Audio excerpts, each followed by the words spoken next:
Hey Storm fans, Christina here for Behind the Boards. It is an absolute honor for me to be joined by the man, the myth, the legend, Mr. Ron MacLean. Thank you so much for taking time out of your busy schedule to talk to us today. My honor. Are you going to show your photograph? Or were you planning to show your photograph, or is that a secret? I wasn't, but I will.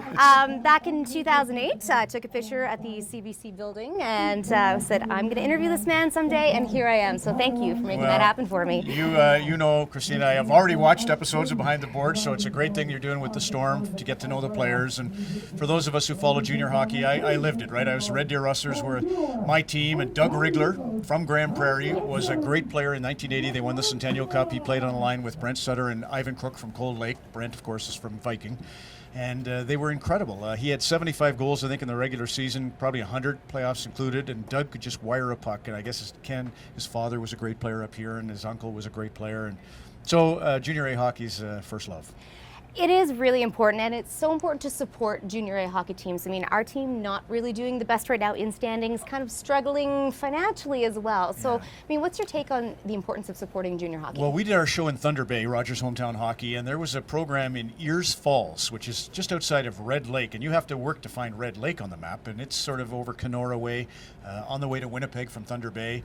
But Ears Falls is so tiny, they get good crowds out to the games, and I know the Storm have historically had good games. We're not in a boom time, I don't have to tell you right now. So that's a situation that lots of markets have to sort of get through. And the big thing, though, like I always say when I'm speaking to young hockey players, whether it's girls wanting to be in the Olympics or boys to the NHL, you know, if you want to prepare someone for those stages, you prepare them for life. And that's what this is. That's what the junior B team in Grand Prairie is all about. You know, you're preparing the most impressionable kids, 16 to 20 years of age. You're setting them up for life. And it's, you know, a lot of the kids have moved away from their homes to play here.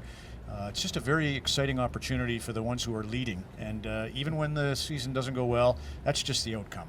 That's just the, you know, the result on a scoreboard. That's got nothing to do with what's so great about junior A hockey. So better times ahead. This is true. And you have such a great opportunity. I mean, you've been doing this just about as long as I've been alive. I mean, I grew up watching you in Hockey Night in Canada.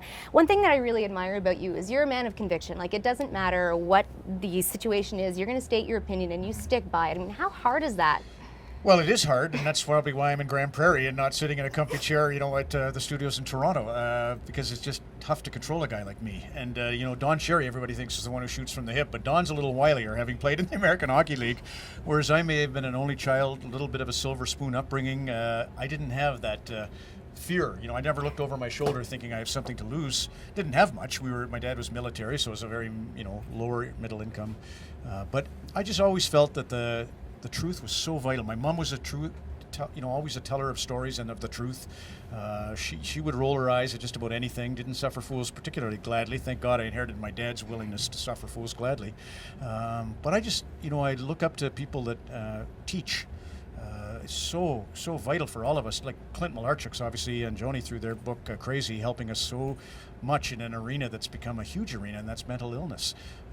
And that's not my thing, is more the corporate governance, you know, because I worked at the CBC where we could be at the sort of strong arm of the government law. You know, the government might, you know, say you're not getting any more money if you don't start to be a little more conservative in your thinking, or whatever it happens to be. Conversely, if I'm with Rogers or, you know, a CTV, they might have corporate partners who are really putting the lean on you. So I just learned about all that stuff and decided I'm going to try and cut through that as best you can.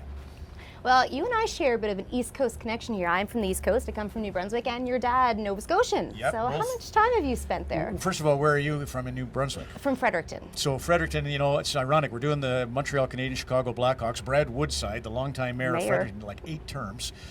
He was just at the Bell Center on Thursday when the Habs hosted the Hawks, and he and his wife Annie were there, and he tweeted out a picture, and he's in Chicago garb. And you know, in Freddie Beach, that's not good. That doesn't go over where well. Where you're from, it's all Montreal fans, and so the mayor and his wife in Chicago Blackhawks, they're front runners. They must be front runners because the Hawks keep winning. Anyway, that's a great part of the world. One of my favorites. Had the opportunity so many times to go into Fredericton, and both St. Thomas and to the university. And in my case, as you said, mom and dad are both from Cape Breton. My father from Little Sydney Mines, Point of Coney, and my mom from Iona in the interior. And then again, I think you'd know, Christina, that Maritimers are good storytellers, right? They, we didn't have a lot going on, so we used ourselves as entertainment, and that's why you can tell stories. Well, you've definitely inherited those storytelling skills from your parents, because this book, Hometown Hockey, is amazing. If you haven't checked it out yet, you should definitely go pick yourself up a copy. I couldn't put it down. I could not put it down. Well, for you and me, it's more about people dealing with the vicissitudes of life. There's stories of addiction, there's stories of mental illness, there's stories of injury. The Trent McCleary one's amazing, and one of the neat sort of 6 degrees of separation, Kirsty McClellan Day, who's a Regina girl, married another Saskatchewan chap named Larry Day, and they're sort of icons of production in Calgary, and Larry was the longtime newsreader at the station which I used to work at. Anyway, her sons, Jordy and Buddy, produced a documentary on Clint Malarchuk. It's going to air on Super Channel, so but there you go. So Kirsty and I write a book. Her kids do the doc with Clint, and it just goes like that in our country.